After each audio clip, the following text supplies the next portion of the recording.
Matthias! Sebastian, Hello! welcome back to the studio. Congratulations, my friend. Ooh, is it my birthday today? No, that's not the reason why today is very special.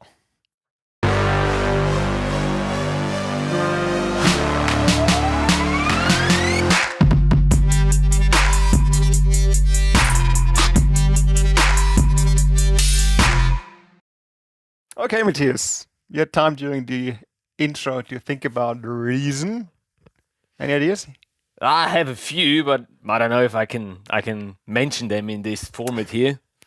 Okay, well, before you say anything, I will tell you, today is the day we're going to review video number 100, which is pretty amazing, pretty cool. Awesome. Well, that asks for some thank you saying. Thank you to all of you guys for your constant flow of new submissions of videos. Without you, we wouldn't be able to do this. Yeah. Thank you for having been part of this series for the past, what has it been, 75 or something? Yeah, not quite 100, yeah. We'll get you to the 100 too. And also thank you, Divefork, as our series sponsor, again, making us capable of creating those videos on a weekly basis for you guys. Now, because this is like a special stepping stone for us, the 100th video, we have come up with a special idea. Would you like to share it with them? Of course, I try. I trust in you. Well, we're going to launch a big competition for the year 2024 with amazing prizes. And I'm not the guy who's very good at explaining stuff, so that's going to be your part. Of course, of course. Yes, it is a big competition with amazing prizes. The grand prize is an invitation to one of our underwater video workshops in 2025, most likely in April in the Maldives. And that prize is valued at around $2,500. That's the grand prize. And then Divefork, as our series sponsor, is going to be sponsoring a whole lot of equipment of Divefork gear for the runners-up of that competition. If you want to know how the competition runs, what the prerequisites are, and how you can apply to be part of that competition, we have actually dropped another video simultaneously with this one here. The link is down in the video description below, and that one explains everything you need to know about that competition and how you might be the one joining us on one of our next underwater video workshops in 2025. So go and check that out. Pretty cool. So, but video number 100, well, it just asks for mystery. It does, doesn't it? And so what have you pulled out today? I got something for you. Oh. Well, actually, what I don't have is a lot of information. Ooh, what I have is a mystery because I don't know who it is who sent us the email. What do you mean you don't know? Well, the email address is just El Nino. That's it. So that might be like an artist name or something. I don't know. And the second thing I know is it was filmed during a liveaboard on the Maldives. That's it. I haven't looked at it. You haven't looked at it. So let's dive into the mystery. Let's dive into it. Oh, Maldives sounds good. Liveaboard sounds good. And, well, let's... we don't know anything about cameras and equipment or anything. Nothing. It's not even on YouTube yet. Oh, so this is maybe like a premiere. I don't know. Oh, I'm excited now. Let's watch this mystical piece.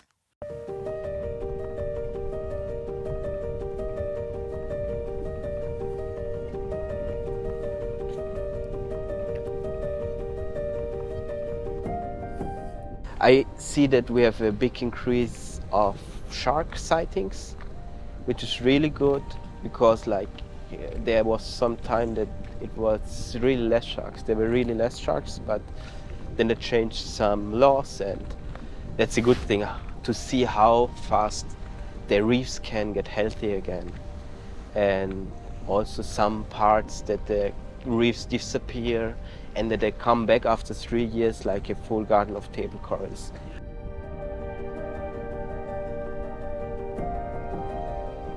The diving, for me, got better the last years.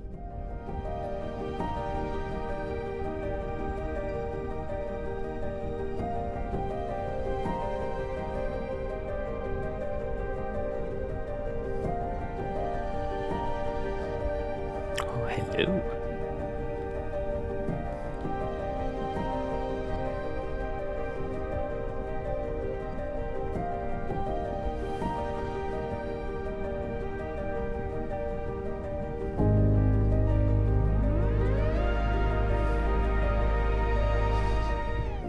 My name is Manuel, and I am half Maldivian and half Austrian. I grew up in Austria. I went there to school, and I was always happy because I could make my school holidays here in the Maldives, where I used to snorkel and dive at the dive center of my father. That time in Batala. That's where he also met my mother. She worked in the tourism sector at that time. Yeah, after some time the management changed. So he decided to go take a different step and start a liveaboard. He was one of the first people doing a liveaboard here. And after some time he decided to build his own boat, which is now here, the Kiana.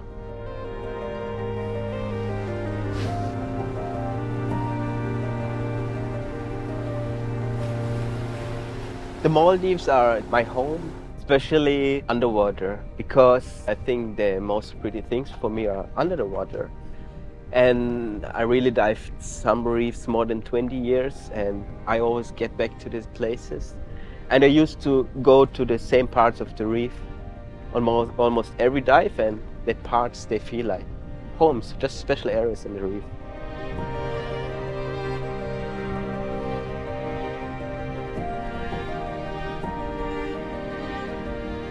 Especially in Maldives, the best diving you can get is definitely on a liveaboard, because you have huge distances between the dive sites, which you can't make on a land-based operation. You can imagine that you have like one land-based diving school, and they have like 2-3 good dive sites, or the best dive sites, and that's only what you dive with the liveaboard. You just get to one best dive site after another. So it's quite a big difference, and you're more flexible, especially when it comes to sea like manta rays. You can check both sides of the atoll. Sometimes they're on that side or on that side, or they're more on that other reef. So you can just go there and be flexible.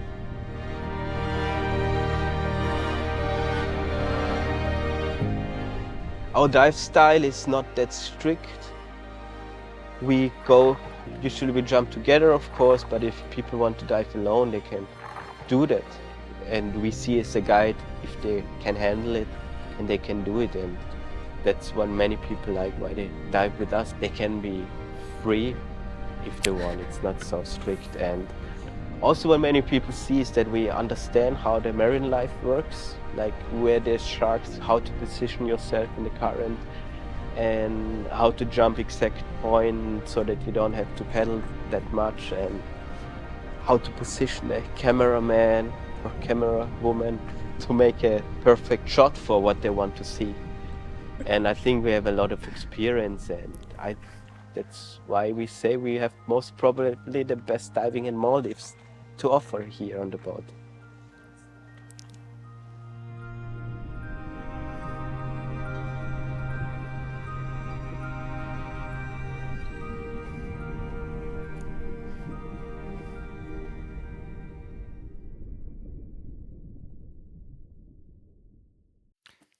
Wow, first of all, I know it 10 seconds in the movie. I was like, it 10 seconds in? It was yours. How did you? The style? Just the style. The first 10 seconds. We can have a look at 10 seconds. I wrote it down very early. I was like, that's the Red Komodo, and that is Lebo.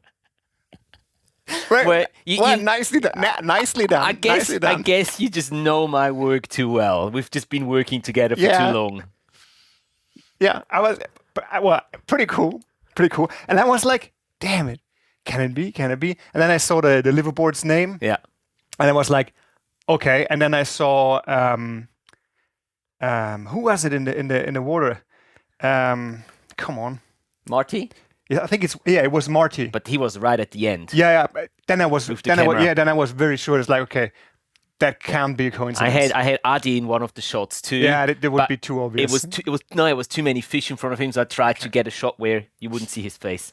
So you want to have my feedback for it? Yes, please. Well, because this is what so many people out there have actually been asking for us to actually review one of our films that we made here on the series. To review them here on the series, and so that you guys get to see what we create, and that's also the reason why I might have some black marks underneath my eyes, and I look very tired because I had to edit this last night, deep into the night. Wanted to get it ready for today. Well, let me tell you that, guys. When I came in the morning in the studio, Matthias was telling me, "Oh, I get something special. There's some weird person just texted me an email. It's like El Nino and the DMX, whatever." I was like, "Okay, yeah, sounds pretty amazing. Let's figure it out and have a look at it." But I even faked the email. He really faked the email. He faked it. Yeah. I went all in. Yeah, he did. Yeah, so I haven't seen the video before. So you obviously did, but yeah, I'm ready to give you feedback, man. Please, I'm begging you, give me feedback for that video. No, well, as we always say, thank you, Matthias, for your submission. Thank you very much. I had fun watching it. Me too. Now, honestly, overall pretty cool. It's a very good example of what you can do in 1 week time. It was 10 days. But. Okay, yeah, but like on a liveaboard trip, let's put it that way. So it is possible, and on the other hand, you can see what it makes, what different it makes from an action camera to a DSLR to a cinema camera.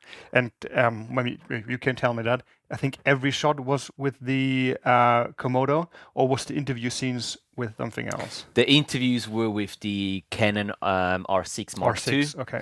That was just easier with autofocus and stuff. And there is one single shot one underwater shot, which was taken with the Osmo Action 4.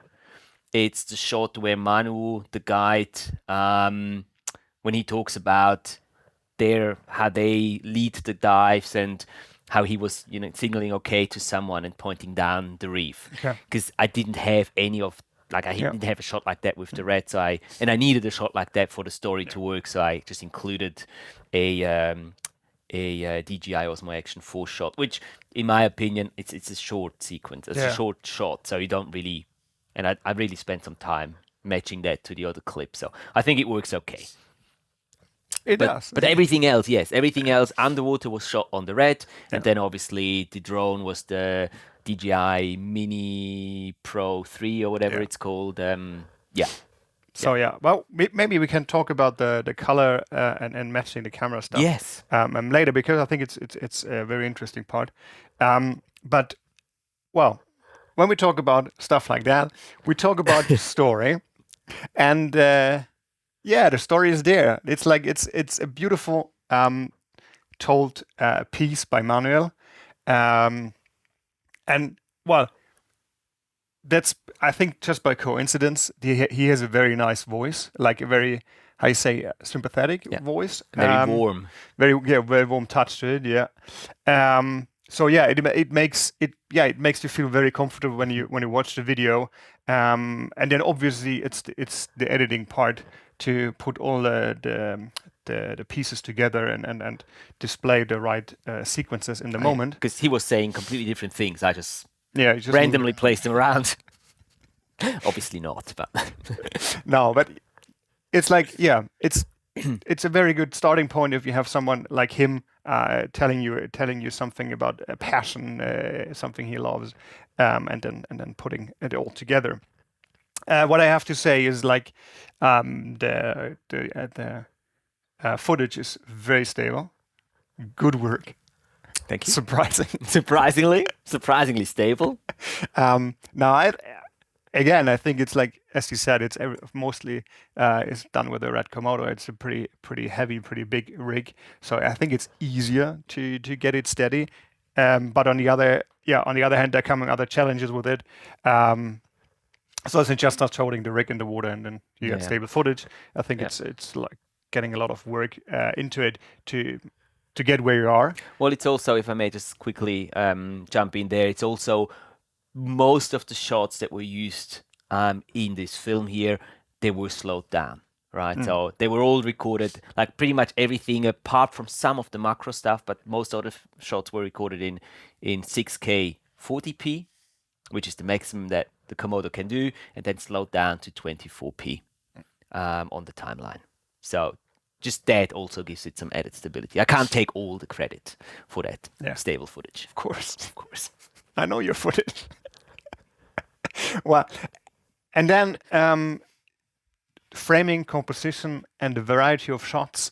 Again, a very nice example. You just mentioned the macro work as well. So you got the wide angle shots, you got like the medium shots, you got close up shots. And by the way, this is one shot which I would have expected the frogfish. The yawning one. Yeah.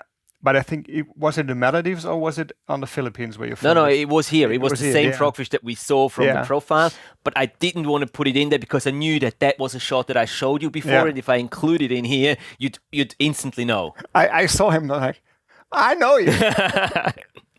I know you, little friend. As I said, the variety of shots is very nice. So it's not getting boring. You're just getting in and out of intimate scene and then back out and then back in again. So very nice. The sound design. Maybe you can tell which microphone you used because the sound was very clean. It was very nice. It was not. How you say it was? It was prominent when it had to be, and quieter when it wasn't needed. Yeah. Well, I used basically for the interview. I used just one of the Rode. What are they called? The Go. The wireless Go. Wireless Go.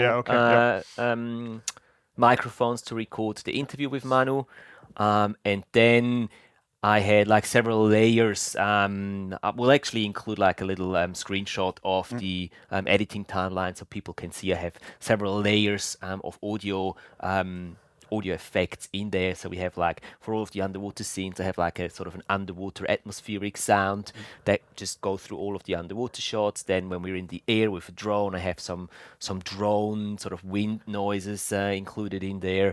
We obviously have engine noises when we see a boat moving. We had the splashing of the people jumping into the water from the boat when we had the top-down shot with the drone. Then we had some with the transitions, with the speed ramping, we had some whoosh sounds there. What else did we have? We had some other things in there as well, like waves. When we see the big boat moving and you see the waves splashing against the hull, so I included some waves in there. And I think that's actually one of the parts that has taken quite a lot of time for me to do that thing with the sound design and get it to the appropriate noise levels, volumes, so that it wouldn't, as you said, it wouldn't be too prominent, but it would be still hearable and noticeable when it had to be. Yeah, you just a piece of the creating the atmosphere and just don't be disturbing, just keep the atmosphere. Yeah, exactly. And the way I normally go about this is I disable the music track and I disable anything like the interview tone, anything really, and I just go through the entire clip and I just try to place the sound design where I think it would be fitting and try to get it to a level where I'm happy with it, and then I bring back the sound, the music, and the voice, the narration. Cool. But you still need to give me, the hard time. Yeah, well, actually... Don't tell me you didn't find anything. Well, I found at least one thing, which is the sweet lips pretty much at the end. Yeah. They was a bit laggy. I don't know what you tried to do with the speed ramping, if you ever done speed ramping before, but you should improve it because it's terrible. Which one was it? The one where they spread through on the entire screen, left and right, I think. Oh, that was right at the beginning, you mean? No, it was at the end. It was maybe it was was in the video, like the replay. Yeah, this one, I guess. The very last one, this one. This was laggy, yeah. But maybe it's just a video. Oh, okay. Maybe you're lucky and it's just a video. It wasn't That you. wasn't any speed ramping or anything. That Okay, it was should just have been just. okay. But yeah, to my defense, after finishing the video late last night, I didn't watch it another 4 times to make sure Why there's no not? mistakes in it. And I saw another mistake in like this clip. In this clip here, you can actually see. Where is it here? There's some rendering errors there, some pixelation that's not from the recording, but it's really from the rendering. And I just didn't have the time to render it once again. And I thought you might not see it. Yeah, I thought like it's just the It's replay. Yeah, it's I was Matthias like, style, 80%. It was like, okay, yeah, it's just the video style.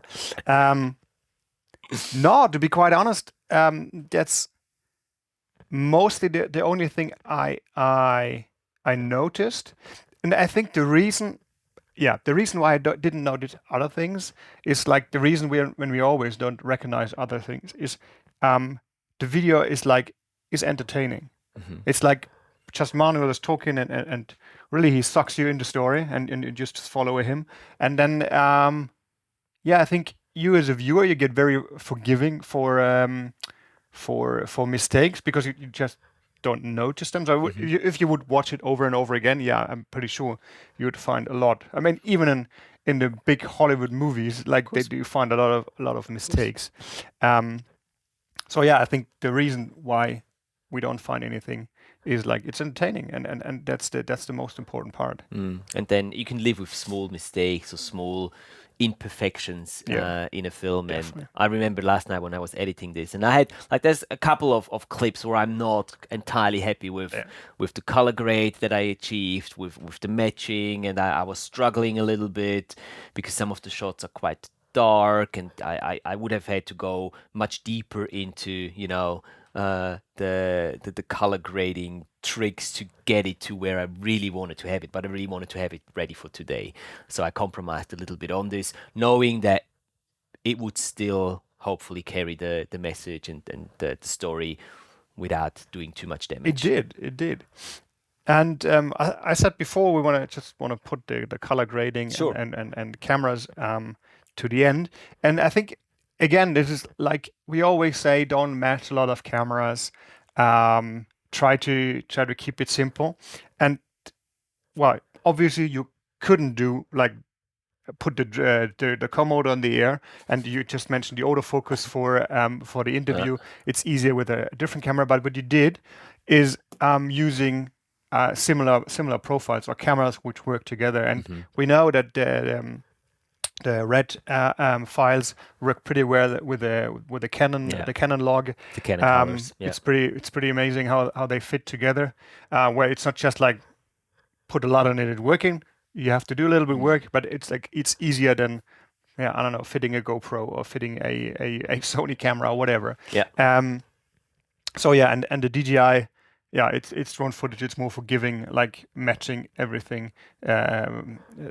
Than if you have it side by side with a camera on the boat or something like that. So I think it's a good example of how you can mix cameras if you know what kind of types you're mixing, and if you know, yes, I can match them. And talking about matching, you said it before. You put some work into the Osmo Action footage to get it matched to the other footage. Maybe we can have a look at it. Let me see. It's not that one. It's further back.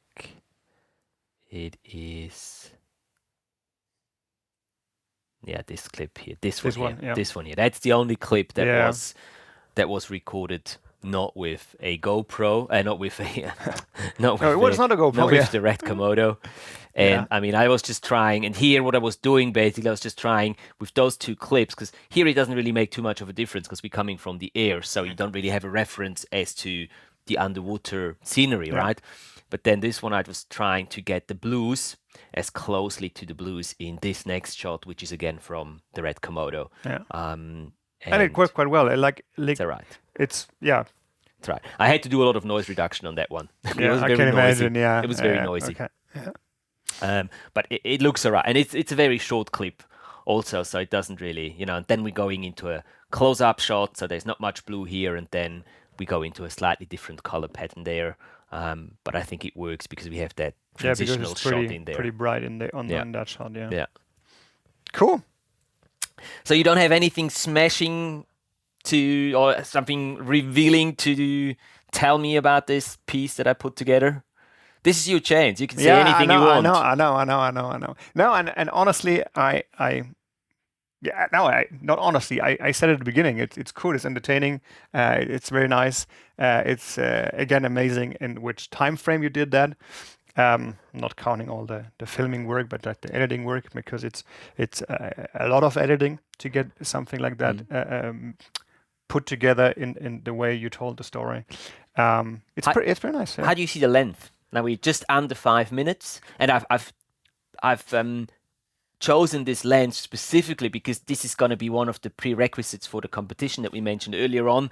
We want to have videos that are a maximum of 5 minutes long. Only those videos are going to be allowed into the competition, and that's why I chose to, as a good example, I just want to say, I'm disappointed it's not a bad example. You see, that's the reason why we don't do 5 minutes. But again, it's a good reason why you can stretch a video longer than we always like the 2 minutes, 3 minutes. You can make it do 5 minutes if it's entertaining. If I can follow the story, then 5 minutes totally fine. Maybe even 6 minutes would be fine. Yeah. If the story is and the video, I don't know, the video shown, the images shown are like not repetitive. Yep. You can do longer videos than 3 minutes, definitely. And but 5 minutes is a sweet spot. Yeah. Sweet spot. Yeah. Awesome. Cool. Yeah. Well, if you don't have anything else, then I'm really curious to hear your opinions, guys. Now is your time, your chance. Let me know how you enjoyed this film down in the comment section below. As always, Matthias's film and the link to his YouTube channel. not that, but the film will be linked down below.